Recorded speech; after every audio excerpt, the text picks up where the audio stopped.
อนเรารักกันพระเจ้านี่สอนเรารักกันและมีความผูกพันรักกันแน่นหนารักเกินและประเมินราคา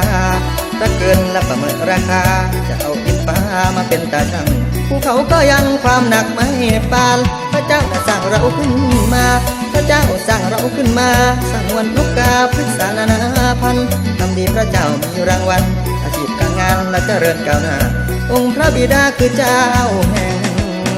สวรรค์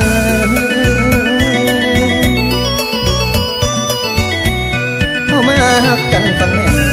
เข้ามาหักกันฟังแน่นแดนพระธรรมและพระเจ้าทรงทรงความประสงค์นี่พระองค์ก็ตั้งต้องรวมนี่ละแม่นความงานประสานละกันงานกันไว้การรวมใจนั้นคือจุดเด่นให้โลกมองเห็นละความงามเก่งกา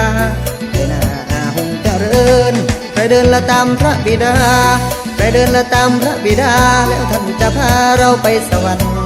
ไม่ตกนรกโรกันอยู่บนสวรรค์มีพระเจ้าคอยท่าองค์พระบิดาท่านจะพาเราไป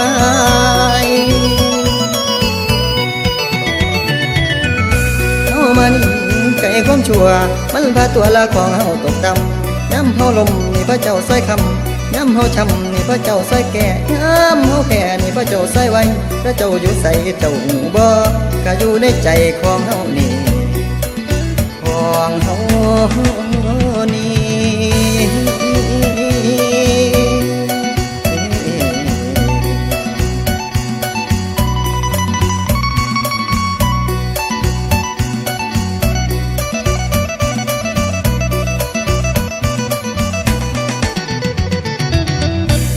ไปเดินละตามพระบิดา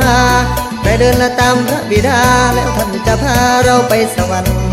ไม่ตกนรกโรกันอยู่บนสวรรค์มีพระเจ้าคอยท่าองค์พระบิดาท่านจะพาเรา